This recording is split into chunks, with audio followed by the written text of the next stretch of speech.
Hello and welcome. This is the All 12 Signs video series for the spring equinox, right? This is the astrological new year. It's a pivot point in the Earth cycles. Big manifestation energy being activated with this transit. My name's Chloe. I work with card divination, astrology, and I channel energies through my body. You just heard some of that. I do physical and vocal light language, the movements and the vocal side of it. And all of this is working with multidimensional beings to help us heal, help us bring attunement and activation codes to get us in alignment with our soul's frequency in this incarnation. All of this will be applied into the readings, whether you're consciously aware of what's going on in terms of the channeling. It's all in alignment with your higher self and source.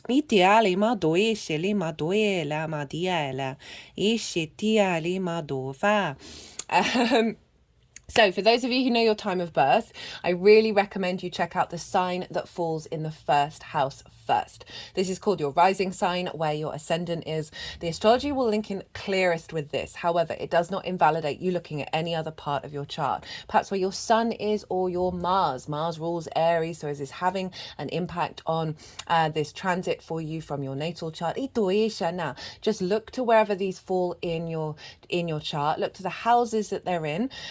And apply the themes of that house, as well as all the meaning you've got going on in that sign, to the messages that come through. It will be as if that sign has now moved to the first house. So the astrology will still link in. You just got to add on a bit of natal chart meaning, maths on top of it. Right, I'm going to keep this introduction short and sweet and get on with reading for Gemini and Taurus. Excuse me, just about to sneeze then. That hasn't happened. Gemini rising. How you doing, Gemini? Hello. So for those of you who don't have Gemini in the first house, which is your rising sign, look to the house that it does fall in your natal chart. Look to the themes of that house and apply those themes, as well as all the other meaning that you've got going on in the sign of Gemini, to the messages that come through. It will be as if that Gemini energy, wherever it falls in your natal chart, has now moved to the first house. You just got to apply all of that meaning on top of the messages. So the astrology is still going to link in, but take what resonates and leave what doesn't. For those of you who are new, who didn't quite catch the introduction, I channel energies through my body. There's many ways that I channel, and I do so with physical and vocal light language. The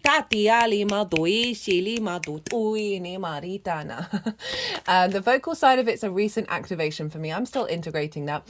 So whether you're consciously aware of what's going on, it's working in alignment with source and your higher self from multidimensional beings to help facilitate healing, attunement, and activation codes.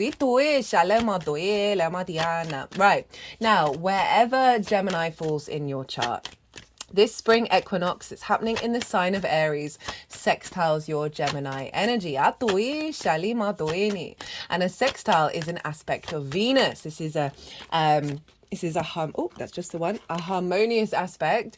It's soft, it's easy, it's free flowing. This is about connection, appreciation, a value, a sense of creative brainstorming, a sense of harmony and grace coming in. And you have this happening Gemini rising every year in your 11th house. This is the house of good spirits. This is your hopes and your dreams, friends, groups and alliances, and reaping the benefits from your 10th house, which is your life purpose and career house. So you get this big activation here with the sun moving into the sign of Aries.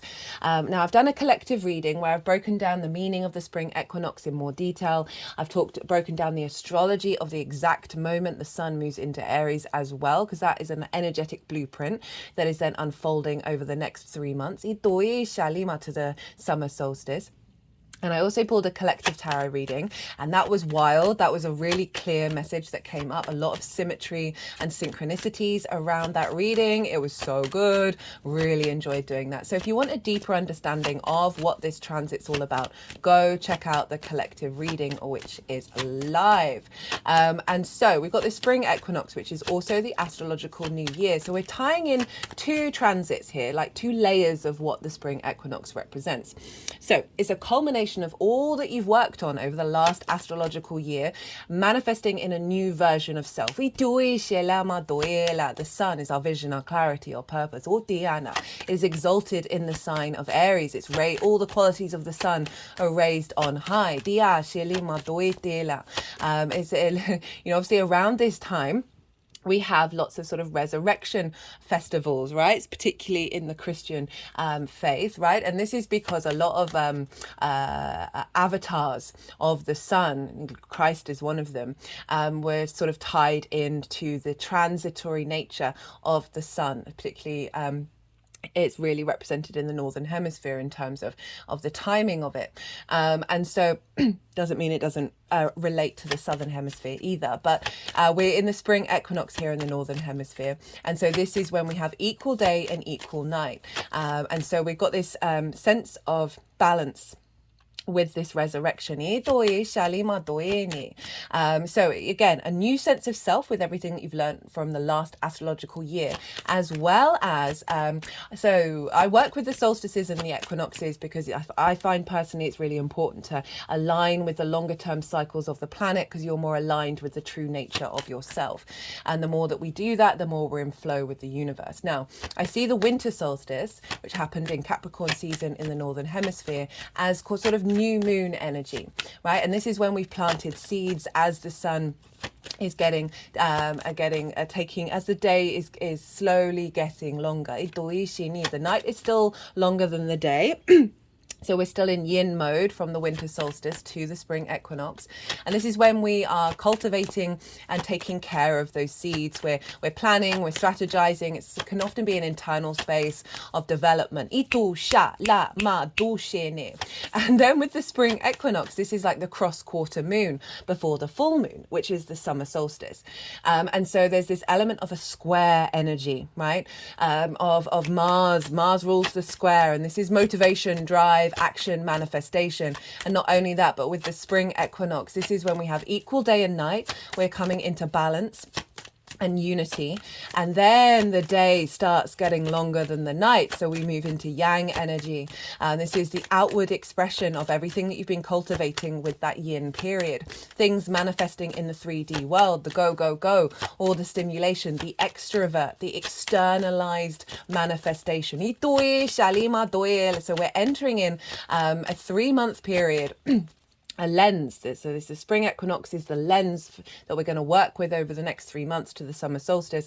That is big building time, right? So everything that you've been cultivating is going to start to manifest in the 3D realm.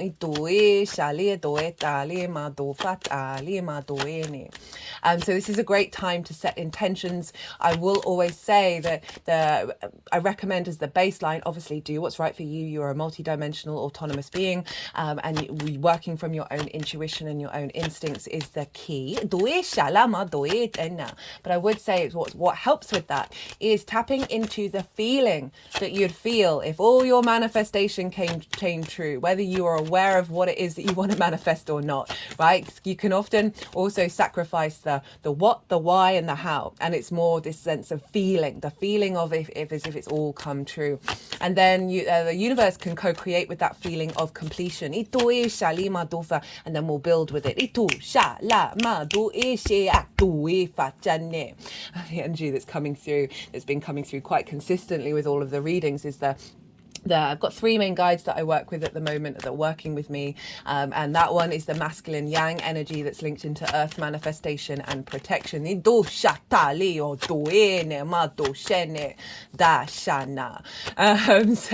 we've got this very powerful reboot that's happening based on everything that you've learned from previous cycles, and now we're building, and now we're the life force of the earth is so very apparent during springtime, right? All the blossom is coming out, it's getting warmer, you can see all nature is creation, and we are that.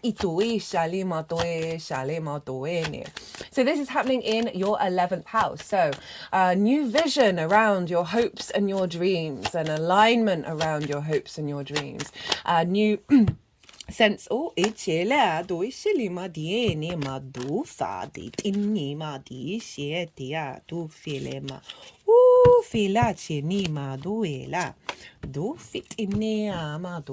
Sorry, I always get a bit distracted when they start cutting the deck and I have to sort of shut off my conscious mind while they're doing that. And tap into my intuition.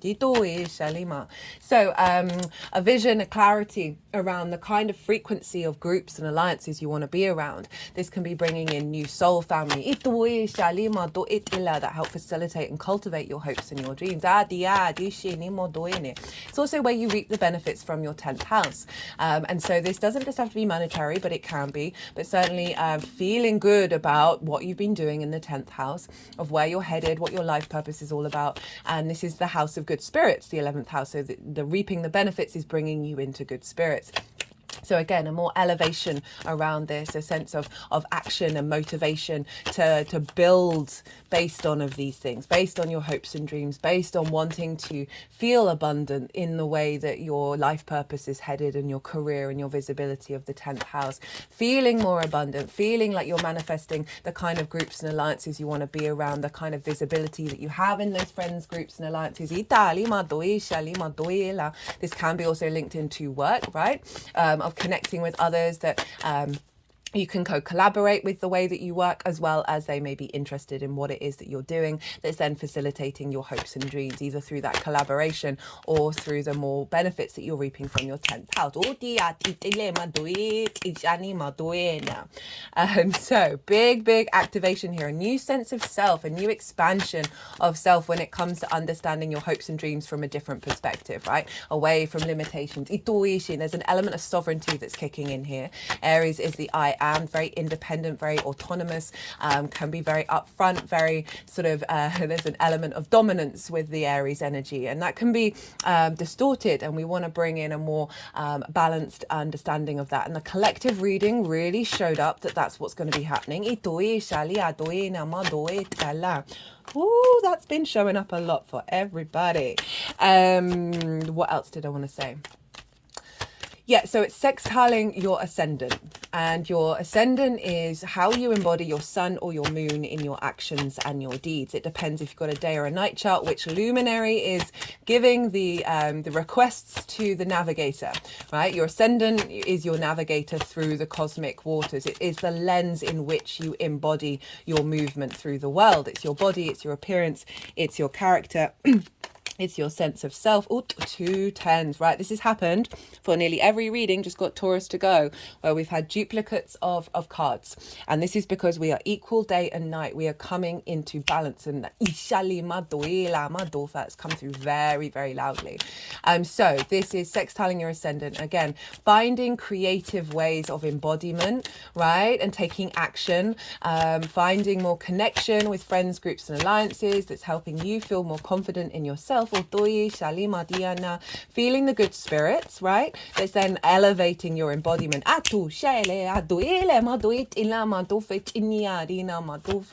Any blockages around visibility, because the sun is obviously there, and that's all about our visibility around the truth of yourself. Sometimes when we're in groups, we can feel comparison is the thief of joy. We can feel like we're not necessarily vocalizing enough or being able to connect in the way that we like. And what I'm really feeling with this one is this new transit is really building another framework around your own integrity and your sovereignty. That's not going to get shaken up so much. You're feeling more appreciated by friends, groups and alliances. And that in turn just generally raising your frequency around your hopes and your dreams. Okay,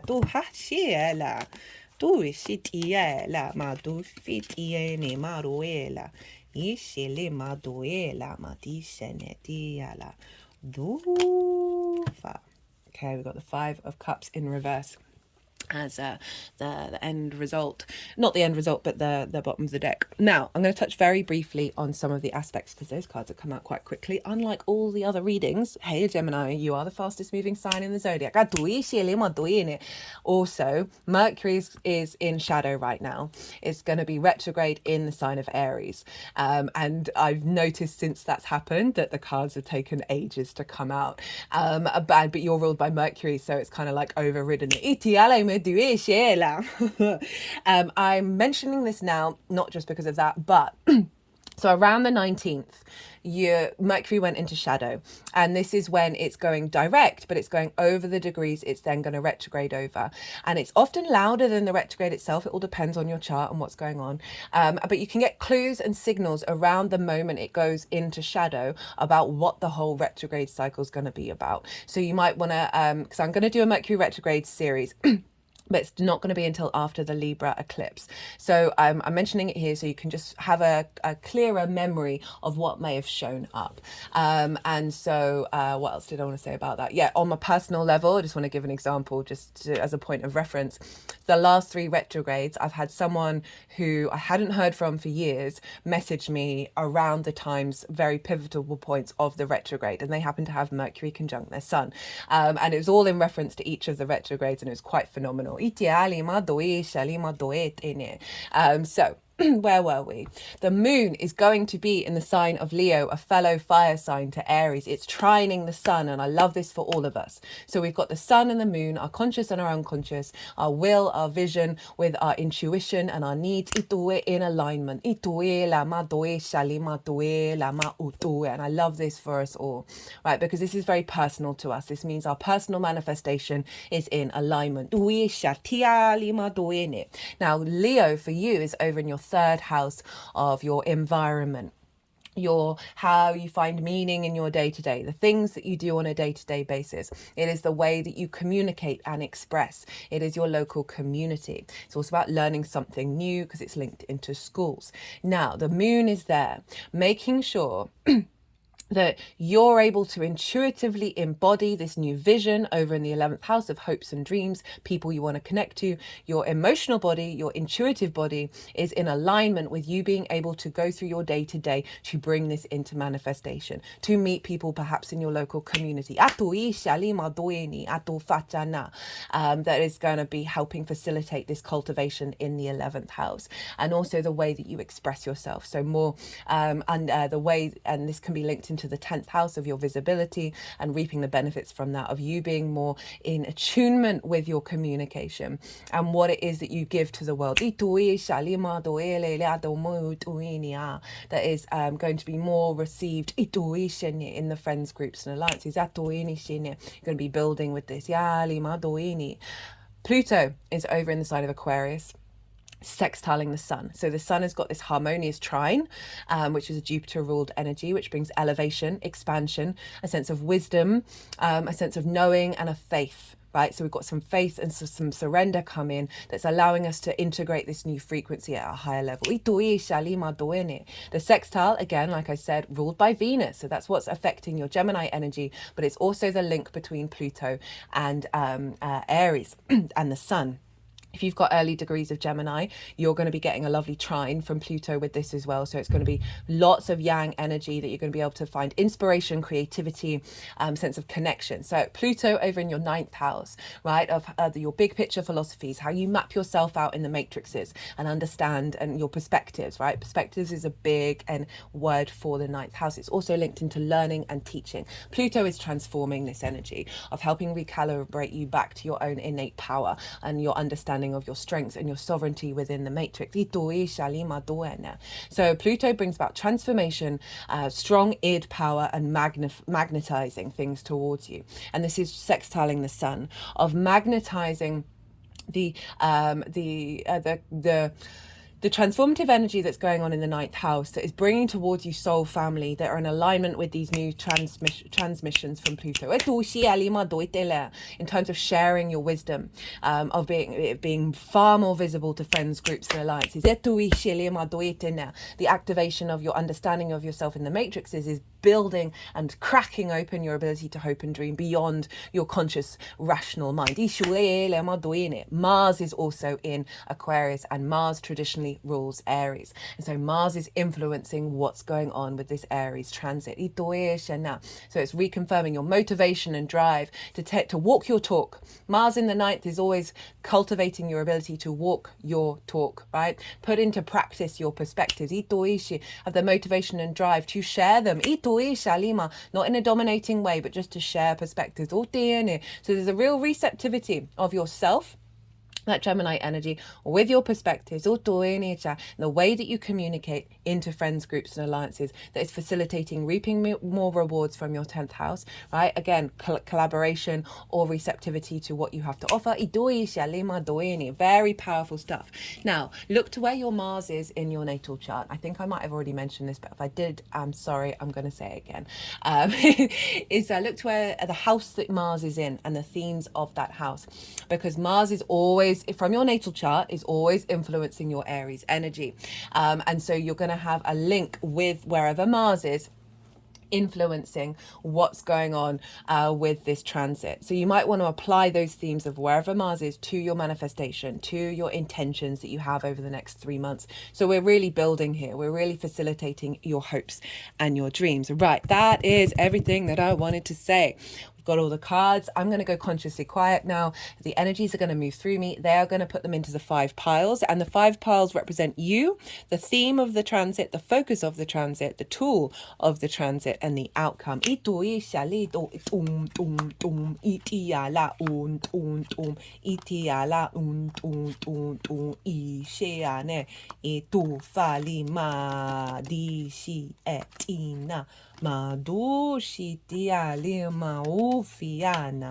Itila madu itin chin chin chin chin chin chin chin. You can't quite see that, can you? They're just doing things. Ituela disetila maduela ma ut ut ut ut ut ut ut ut. Diala madui chin chin chin chin chin chin chin. The amount of times, I think about half of the transit, half of the signs have had the 10 of cups there. Itui shali ela do itum iti sheni ma o to ala ma do shele ma do shili ela do shia ni ma o shene ma ishania ma do itin chin chin chin chin chin chin. Duala doe shiati yali ma doena oto fitin tin tin tin tin tin tin tin.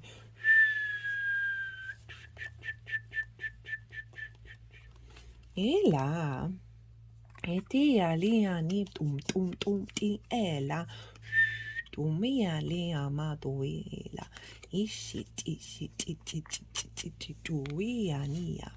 Utu fiali mado itum utum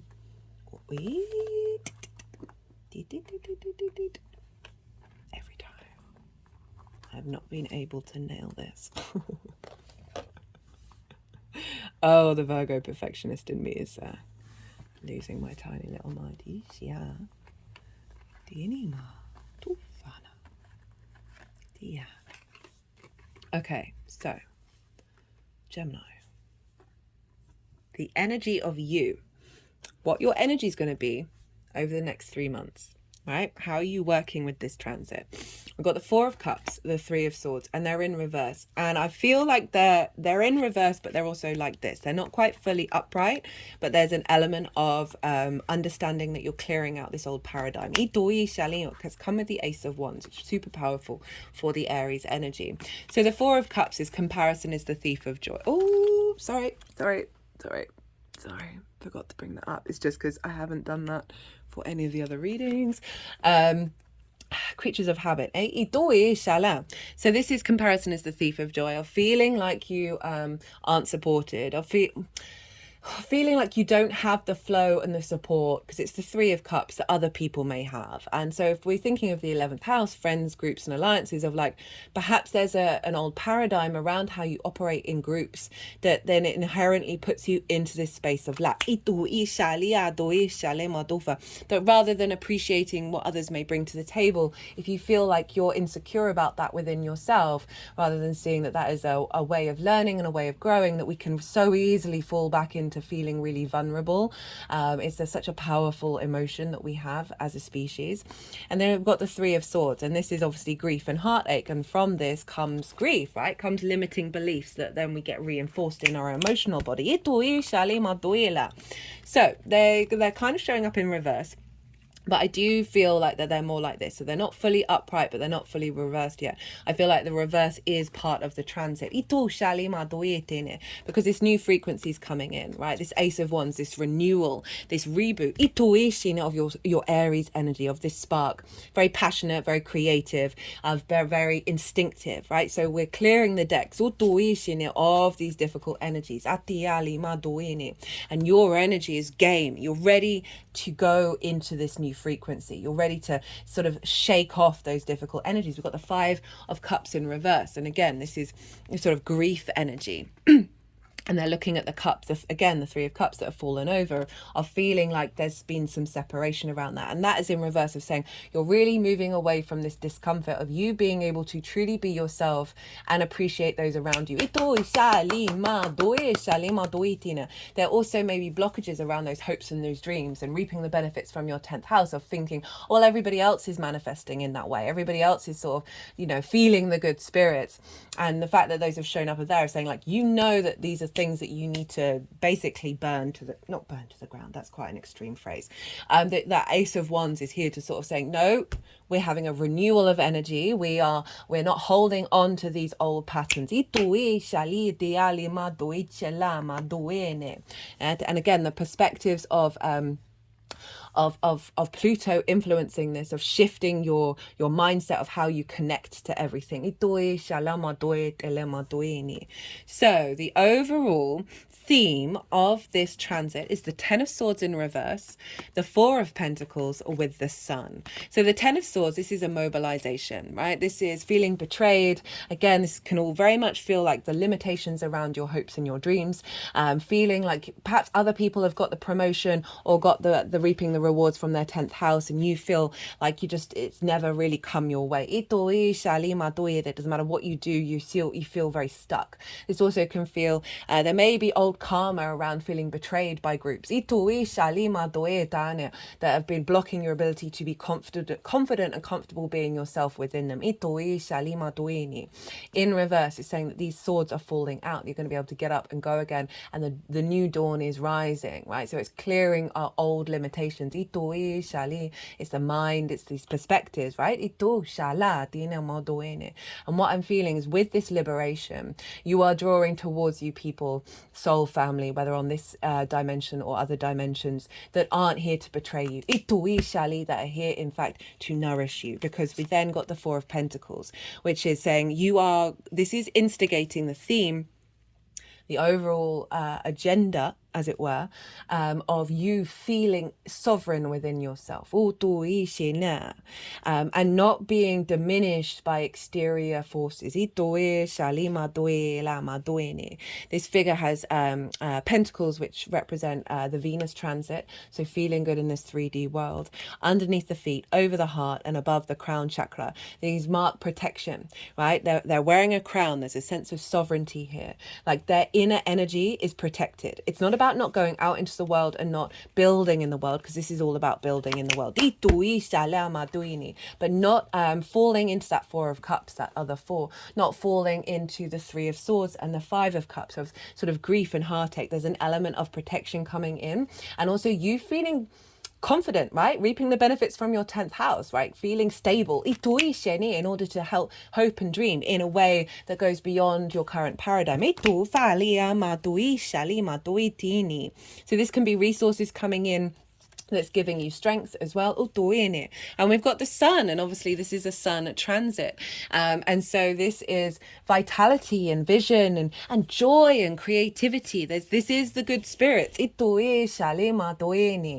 this is really uplifting your energy, taking it into more divine inspiration, divine wisdom, your divinity shining out. The warmth of connection with others, the vision around your hopes and your dreams, your reputation, your visibility of the 10th house, you reaping the benefits from that. Now, the focus is the King of Pentacles and the Hermit. So this is the main focus of the transit. And the King of Pentacles, again, very sovereign in nature and abundant, right? So this figure is able to take action around creating abundance, but it's doing so from a deep place of wisdom, the Hermit card, right? And of inner sovereignty, right? The hermit isn't bothered about what other people think of them. So it's going back to that Four of Cups. Of the comparison is the thief of joy. The hermit knows their own inner strengths, knows the wisdom that they have to share with others. So this is saying the focus is on building that confidence, building that ability to speak your truth and bring it into manifestation. Because you've got the maturity of the King of Pentacles, earthly realm, and going back to that collaboration of your perspectives also being visible, and then bringing in abundance. The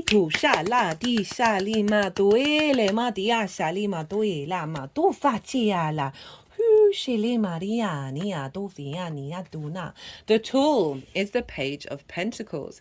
So pages are very useful. They have just got into the court, right? They're so excited. They're getting the lay of the new land. But this is a joy energy. I always feel joy when I tap into the pages. And this is the tool for you to work with, of knowing that you're in a new environment, right? And thinking and expressing and putting things into action.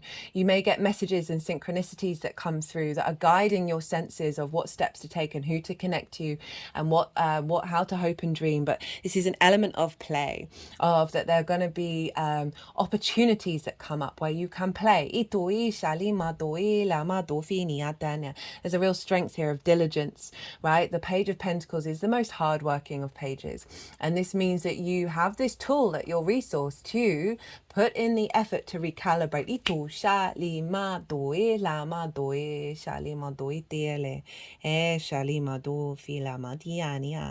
And the page is really excited about talking to everyone in the court and learning from them. So sort of different energy from what I was picking up before, of that sort of separation and the sort of an inferiority complex. This page is like wanting to seek and learn and grow, and the more that we connect in that way from a really open space, the more that we're drawing things towards us.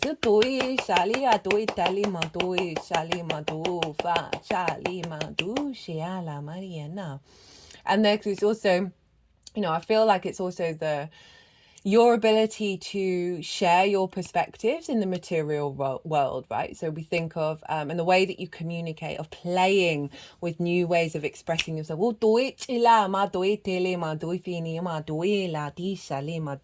Definitely just getting the energy of play. Okay, so the theme of the outcome, we got the Three of Pentacles and the Ten of Cups. This is all about mastery of self and collaboration and outward emotional contentment. So we think about the friends groups and alliances. So this is definitely an acknowledgement that some collaboration can come through in order to create something beautiful and long lasting. Again, soul family, you want to work together rather than be in conflict, right? So different elements working to bring things into being. This figure is very good at what they do, and it's drawn towards them energies who appreciate what they do and want to, hire that person or work with that person. So again, if we think about reaping the benefits from the 10th house, this is activating a real sense of confidence within yourself. There's then drawing towards you more opportunities, more expansion. And also taking the steps and the building to manifest your hopes and your dreams, and feeling quite in your power about that, right? Really being able to master your intuition around what you're instinctively drawn to do. And the Ten of Cups, right? So this is the outward expression of the Nine of Cups, of that inner gratitude, that inner abundance, and it's being manifest in the exterior world. We've got the nuclear family here. That just represents that joy, that contentment, that emotional peace expanded beyond the self, right? So if we think of hopes and dreams, this could be a hope and dream of yours, and that's very, very valid. But it's essentially, it is representing absolutely anything that gets manifest externally from a play, and this is bringing you emotional ease, right? This is the only rainbow in the tarot. And the rainbow represents for me the chakra body, right? The light refracted, our divine essence, exclaporated, bringing beautiful colors into existence. In Sanskrit, chakra is wheel. And if you look here, these cups look like wheels. They are the vortexes of the chakras that are all in alignment. So there's an element of emotional alignment here, that you're feeling really good about where you're at. You're seeing perhaps your hopes and your dreams start to manifest, or you're just really embodied in that energy of that is what's going to be part of the next cycle. And just feeling this sense of your environment being intuitively in line with your frequency. Right, Gemini, I'm going to leave it at that. I hope you enjoyed this reading. That was it's quite wild. Can't lie how quickly those cards came out. And if you did, don't forget to hit the like button. I would love to hear from you, to hear what's showing up for you in regards to the equinox, Mercury going into shadow, all of that jazz. Be good to yourself, Gemini. Be good to those around you. And most importantly, be well until we meet again. Taurus rising. How you doing, Taurus? So for those of you who don't have Taurus rising, don't have it in the first house, look to the house that Taurus does fall in. Look to the themes of that house, and you want to apply those themes, as well as whatever other meaning you've got going on in the sign of Taurus, to the messages that come through. It will be as if that Taurus energy has now moved to the first house, but with all of that meaning of your natal chart. So the astrology will still link in. You just got to apply a little bit of natal chart meaning on top of it. Right, okay, so Taurus, I'm pulling cards for the spring equinox energy, right? And there's a lot going on with this, because it's not only the spring equinox, but it's also the astrological new year. So we're working with two different cycles here, where it's a culmination, a resurrection of the self, entering into a new phase over everything that you've accumulated and worked on over the last year. And also it is tied into the pivot points of the earth cycles. And so these are the solstices and the equinoxes. And I find it's really important to work with them, just because it ties you back into your inherent nature, that is being an essence of planet Earth. And so I work with the winter solstice being kind of like the new moon energy. And this is when we plant seeds into the compost. This is when the earth energy is still underground, but it's bubbling, it's rising. We cultivate, we strategize, we observe, we see what's working. It's very yin energy. And then with the spring equinox, this is kind of like the cross quarter moon, this square energy. A square is an aspect of Mars, bringing in motivation, drive, and action. And this is the equal day and equal night. And after the spring equinox, the days are going to get longer than the nights. So we move into yang energy. What we do in the daytime, the extrovert, the go, go, go, all the stimulation, right? So we're activating big manifestation energy over the next 3 months. So this transit is essentially taking us up to the summer solstice, but it is also has a thread of an imprint for the whole astrological year. But I'm mostly focusing on the one up to the summer solstice. So this is about a 3-month transit here. For those of you who are new, who didn't quite catch the introduction, I channel energies through my body. You probably heard them. I also do physical movements. That it's channeling as they're both one of the many ways in which I do channel. And these are bringing in energies from the multidimensional sphere to help us heal, help us attune, and bring in activation codes. So whether you're consciously aware of what's going on, we are getting support from source, via our higher self, with these guides to help bring in this attunement. Right, so this is some big energy. The sun is exalted in Aries, right? It is reborn. We have a lot of resurrection energy showing up. Obviously, Christianity hoiked onto Easter, the resurrection of Christ, because Christ is a avatar of the sun, right? Along with many other traditions across the world. And so this is why it's linked into this sort of rebirth here, on this building time, as we head towards the sun, like the highest peak of source energy. But overall, this is sort of a renewal in the Aries era of your chart. And for Taurus rising, this is in your 12th house, your hidden house, your house of mysteries. This is such a powerful transit that you have every year, where you have this big boost of very fertile energy into your unconscious space. So this 12th house is the hidden house, the house of mysteries. It can be a difficult house, right? It can be linked into trauma responses and limiting beliefs, anxiety, depression, grief, isolation, and loss, right? But underneath all of that is the magic of your soul, right? The occult, the hidden, the unseen. So whenever the sun is in the 12th house, it's like a light has gone on in the darkness, right? Our ability to find clarity around those unconscious limiting beliefs and really allow us to tap into the magic of our soul. So we're getting an upgrade here. In your 12th house, more vitality, more animation. I've done a collective reading for this, where I broke down the astrology in way more detail. I talk about the spring equinox in way more detail, and also did a collective tarot reading, which was wild. That was really, really powerful. Not surprising. I got the Empress and the Emperor, as well as lots of synchronicities and duplications. So we have the sun here, this sense of the new version of self showing up in those unconscious spaces, right? Aries is very independent. It's very autonomous. It likes to experience through its own energy. The 12th house can feel very, very personal to you, but not necessarily integrated into the rest of the chart. The aim of the game is to do that work, right? And it can be difficult, but you are getting such a strength. Like every year you get all the sap, all the kundalini energy of the earth is really rising up here, and so you've got this feeding into your unconscious space, which I love. I really, really love that for you. So you can set intentions around exploring your unconscious spaces with the ability to transform, to help release trauma responses and limiting beliefs, and then also activating the magic of your soul, and also bringing in integration.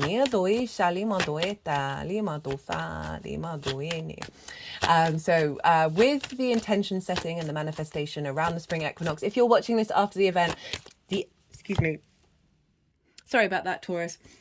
So ever since I've sat down to do this reading, the transit, the whole transit, I've had this really sharp tickle in my throat. I've been having tickles just generally anyway, because I'm doing a lot of throat chakra activation with the vocal light language that I've been working with. But this was a very different kind of tickle, right? Very sharp, very sort of zinging. And I was talking to people all weekend, face to face, never had it. The moment I came to sit down here, which means there's some collective throat chakra stuff going on. And that showed up in the collective reading very loudly, about finding ways of navigating, speaking our truths. So you might have a lot of revelations around blockages around your throat chakra that have been in the unconscious spaces. Right, I'm putting those all back. There was far too many. We'll see if some of them want to come out again. The Eight of Cups was there, which is Saturn in Pisces. But what was I talking about? Yes, so you might get some revelations over the next 3 months. We're building here, right? So you're building new power, new sovereignty, new integrity within your unconscious spaces. Your ability to tap into your instincts, right? Fire is very instinctive, of transformation, of activation. So setting intentions around these things, manifestation energy, you're building over the next 3 months that are incorporating, facilitating, integrating these unconscious spaces into the rest of your chart. Now, I would say do what is right for you in terms of your manifestation and your intention setting. But I would, because you are a multifaceted, multidimensional being who's your autonomy and your knowing of self is the key, right? But I would recommend tapping into what it feels like as if you imagine that manifestation has come true. You don't even have to know what the manifestation is. You don't have to understand about the why and the how. It all comes true. Just tapping into that feeling as if it's already complete and already done. The more that we do that, the more that we then co-create from a really high vibrational frequency of completion, and then the universe comes in and matches that. Of having more vision, more clarity in those unconscious spaces. are being able to bring that into your individual being. Now let's get into the astrology. So there's a couple of aspects that I'm going to talk about, and the rest is all in the collective reading.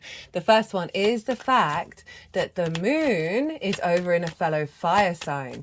And so we've got the moon and the sun. I love this for us all, are in union with one another. They are harmonizing with one another. So that means our unconscious spaces, the intuitive body, and our conscious vision are in alignment. Trine is an aspect of Jupiter. It's a benefic aspect. It's free flowing. It is about bringing together of parts in order to expand and elevate and bring inspiration, a sense of wisdom, a sense of faith and knowing. And with that knowing, with that wisdom, we feel more confident, we feel more in flow, we bring more action from that place of wisdom, and that's where the opportunities and the luck can come in. And you have the moon over in the sign of Leo in your foundational space. This is your roots and your foundations, your ancestors, both blood and soul lineage. This is the roof over your head, your parental figures, and the things that you do in private. It is your foundations, and the moon is there, right? Our intuitive body, making sure our needs are being met. So this can be a real hot wire connection to your ancestors that's feeding into the unconscious space of strengthening your foundations, strengthening and clearing out trauma responses and limiting beliefs that are linked into parental figures as well as ancestral damage, and then activating the wisdom of them, giving more confidence, giving more a sense of faith, a sense of knowing with what's showing up here, of making sure your foundational needs are being met via the magic of your soul.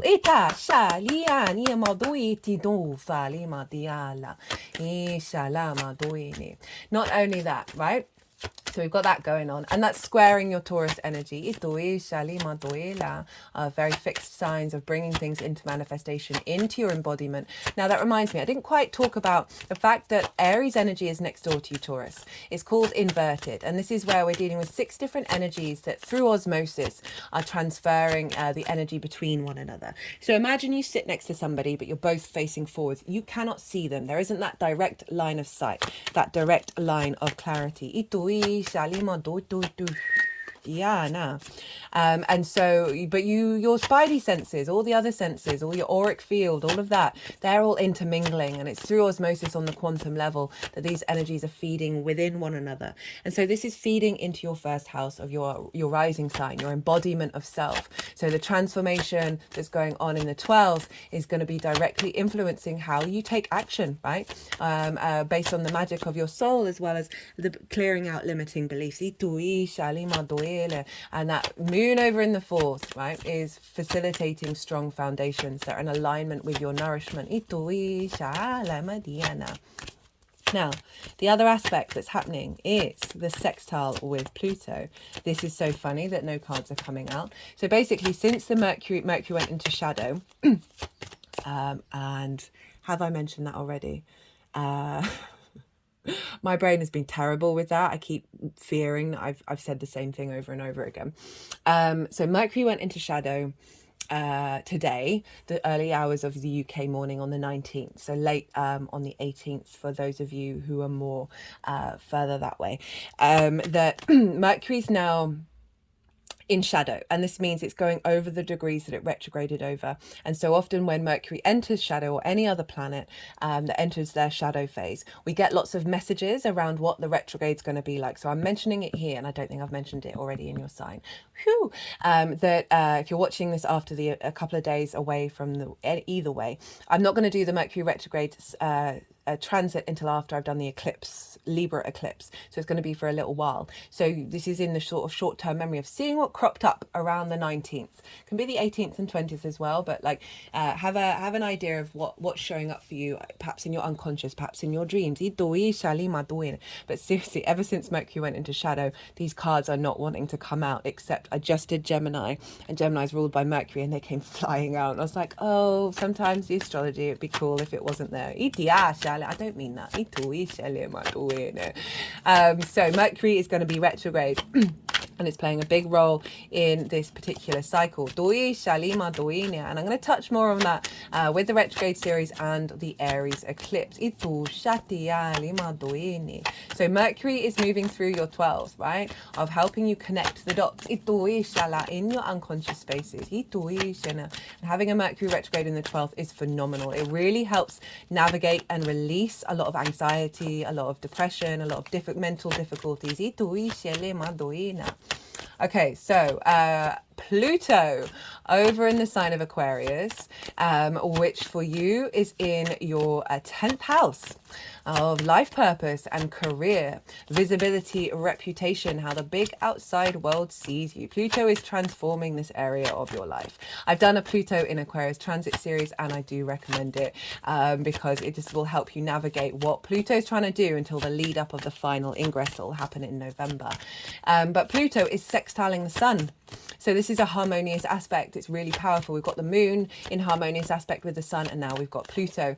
And Pluto brings about magnetism, transformation. No way. The first card out. It's not the Taurus card, but it's the Venus card, and you are ruled by Venus. Oh, love that. So, what was I saying? Yeah, sextile aspect of Venus. And this is about creativity. This is about connection, desire, diplomacy, grace, and and love and appreciation and value. So, Pluto over in your 10th of your life purpose and your career is feeding this magnetism and this power into the sun of transforming the unconscious spaces away from any blockages, any limitations, away that is denying your sovereign right, your divine right to your innate inner power. To transform your life purpose, to transform your career, your visibility, your reputation. Any blockages in the unconscious spaces that have blocked that. Sun, the visibility, is accessing more visibility and clearing out that clutter. Your ability to utilize the magic of your soul with your career and your life purpose. And magnetize opportunities and situations towards you. Mariana. Filema du shenema du ela. Etine du sheni anima oene. So big, beautiful energy from Pluto feeding into those unconscious spaces of saying, hey, no, we're transforming this. We're magnetizing a different frequency here. And that's getting an alignment with the moon, right?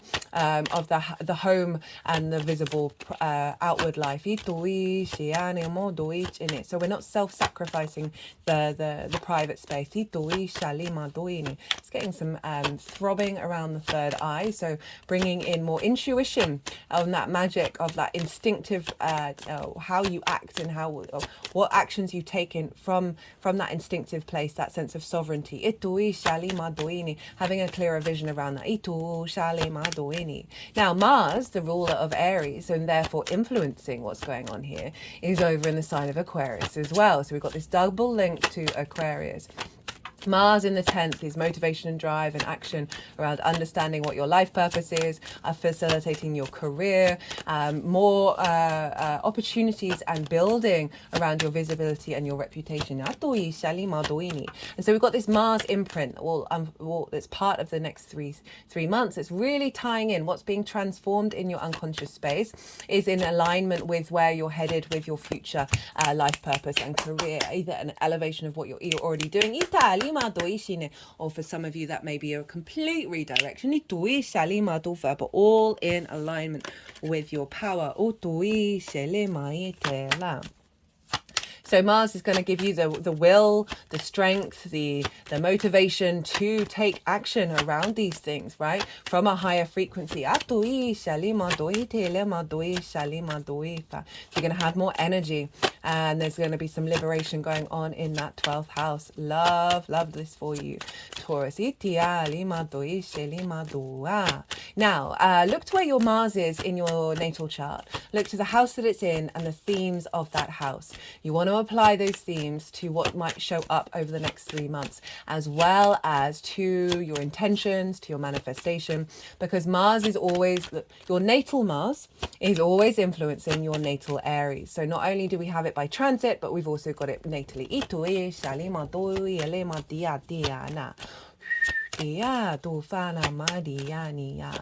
So that will add on a little bit of a personal energy to this general reading. How many cards we got? 1, 2, 3, 4, 5. We do actually have the 5 cards, but I still feel like there's some couple that want to come out.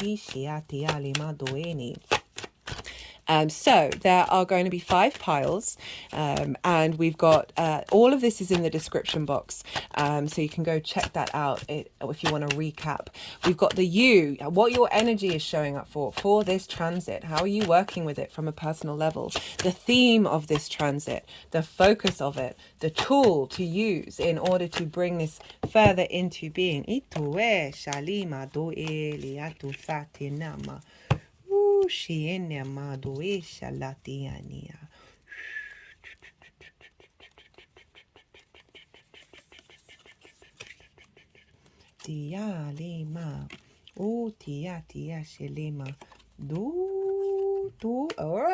All right, I see what's going on there. What was I saying?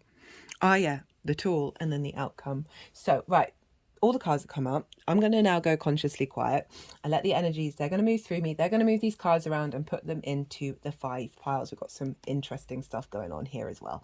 And then I'm going to bring the tarot into it. So while I'm a bit quiet, it depends how long it goes on for, see what intuitive hits come up. Don't try and overthink it. And see what's showing up.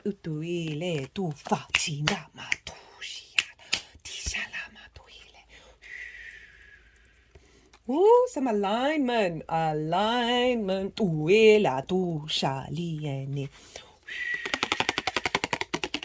there's 2 threes.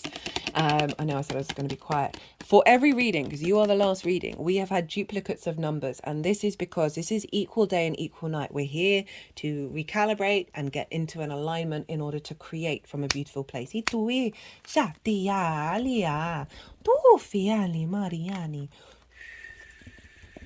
Nala mi dia shele. Ooh, ishala. Di la ma duini. Etufa. Ishele ma. Tuala mi diela. Tu chin chin chin chin chin chin chin. Nila. Etufa lia diani. Itiala ma.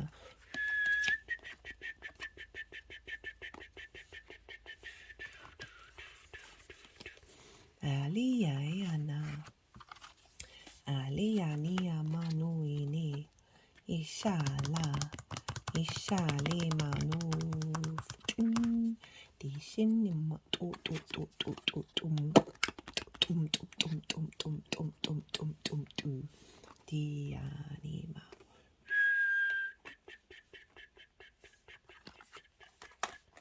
Dala, Duini.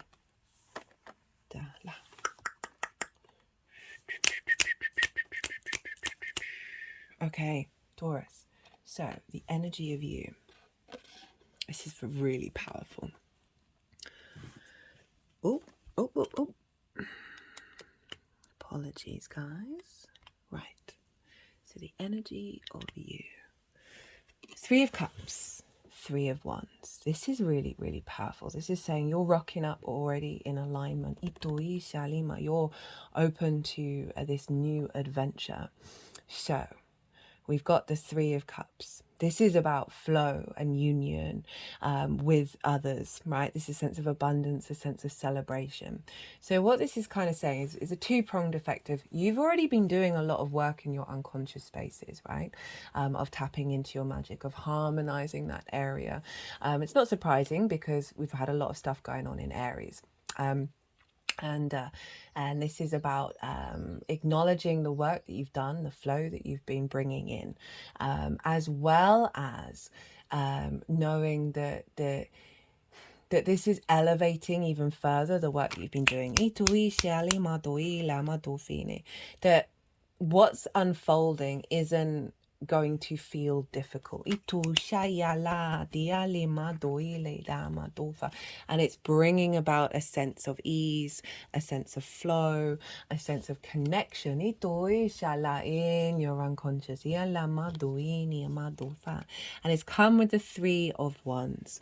And now this is all about, this figure is on the cliff top, representing the higher perspective. They are protected. They've got armor on. This is the sun in Aries. It's a mini emperor. But this is following a period of acclimatization, right, of getting the lay of the land. You are now embarking on a new journey. Those ships are going out into the world. You feel confident, you feel protected, you understand that you're going on a journey that you may not have all the answers to, you may not know how it's all going to turn out, but you're feeling very confident within yourself. You're feeling very resilient, that you're in a very strong position to bring about this transformation. Very powerful stuff to have the double 3 as your energy, right? 3 is the magic number, the unity within yourself. The overall theme of this transit is the Empress, is Venus, right? So I love this for the 12th house. And particularly in the alignment with the 10th that we've got and the 4th, right? Of happy home, happy life, right? Happy career or life purpose, whatever it is that floats your boat, coming from the 12th house. So the Empress is fertility, is abundance. She is Venus. She wants us to feel good in the 3D realm, right? So there's a sense of fertility being planted in your unconscious space, right? A place of wisdom and abundance rather than fear and strife. Of easing some limiting beliefs and trauma response. Healing that ancestral work. Any blocks around the career manifestation, right? The life purpose manifestation. This energy that's feeding into your unconscious spaces is bringing about that integration into the outer world. So this is the overall theme. Love that for a 12th house reading, because 12th house can be difficult, right? But I'm not really getting that vibe with you. I'm feeling very empowered that you're quite stable within yourself of being able to work with this. So the focus is the Knight of Cups and the 8 of Wands. The Knight of Cups is the true romantic, right? This is flow. This is your instincts moving through the world, the embodiment, right, of the happier lens in that unconscious space. Your connection to it. Itoi shini is bringing about flow in the movement as you move through the world. So this is the focus of this transit, to bring this into being. Atoi shali madufa, into the material world and bringing in alignment. So rather than those blockages and the stagnation, we've now got alignment that is the focus of this transit, of bringing this into manifestation. And this is alignment in the unconscious space, which then brings alignment into the rest of the chart. The 8 of Wands is one of the fastest moving cards. And it's also kind of representing the external... Sorry, just had to pause to sneeze for a second. This is the transit I think I've sneezed the most on. So there's a real sense of the focus is inner alignment that's happening outwardly. As you move through the world, certain situations are going to come. Perhaps they're going to be helping you recalibrate what's already being integrated. But always the focus, lean back into love, right? Lean back into love for yourself and love for those around you, and finding the joy in all the moments rather than perhaps falling on old patterns. That's activating the sense of alignment. Love these for the 12th house. The tool. The tool. 10 of Swords in reverse, 6 of Swords upright. So this is saying the focus is, the tool is for you to acknowledge and know that you are moving into a new cycle. 10 of Swords in reverse is like all this immobilization, all this impairment of what's gone on behind the scenes in your unconscious spaces. Very karmic energy. These swords are falling out. And in replace of that, this is saying that you're acknowledging that you are in a transitory journey of building and bringing in a state of calm. And this is about focusing on the core principles within yourself, because this figure, they are only able to take certain things into the new landscape. You see the rocky waters. This is saying the untroubled space. You are moving away from that into calmer waters. But there is an element of putting into practice and working out what are those core things. Seeing how this transit unfolds is really going to facilitate this activation of you having more clarity and more integration in the 12th house, which is bringing more integration externally, and it's bringing you more calm externally.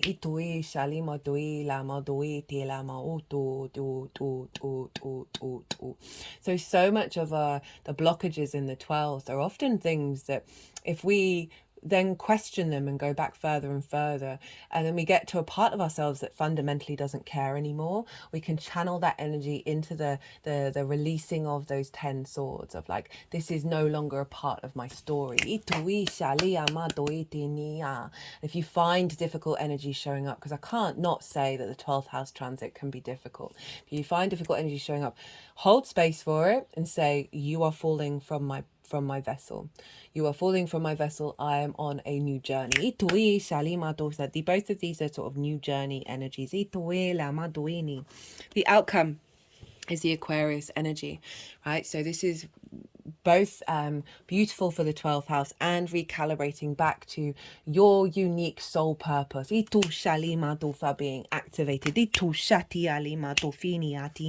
And you being seen as a star.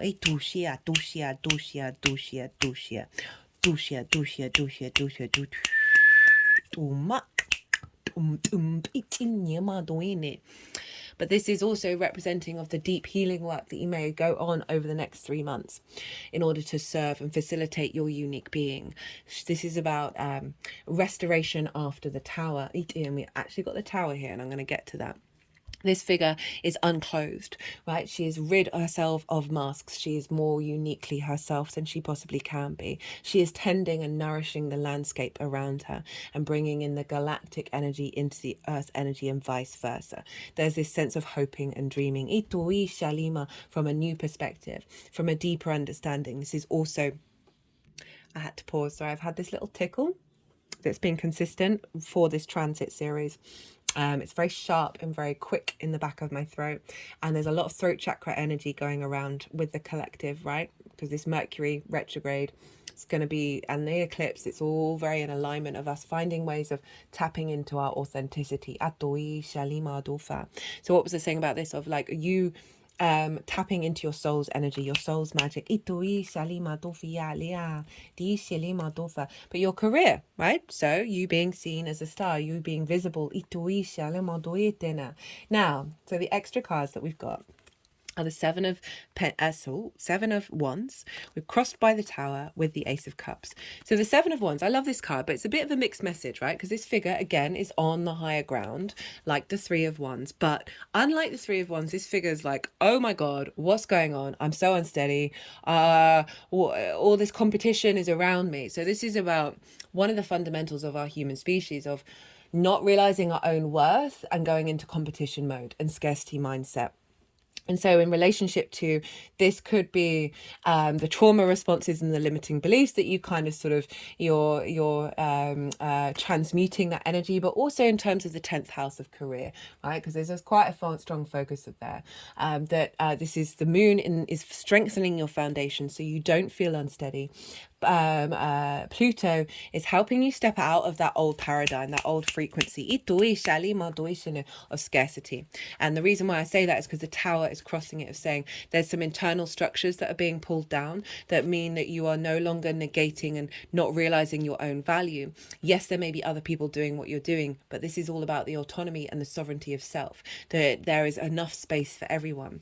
And then we've got the Ace of Cups crowning it, which I love. So there's an overabundance of feeling Well, there's abundance here, right? So there's the overflow. It's this sense of peace, this emotional connection of feeling very sated. You've got a renewal coming in here. There's helping transmute any sort of blockages around you, tapping into your inner peace and your inner abundance and your inner divinity. Right,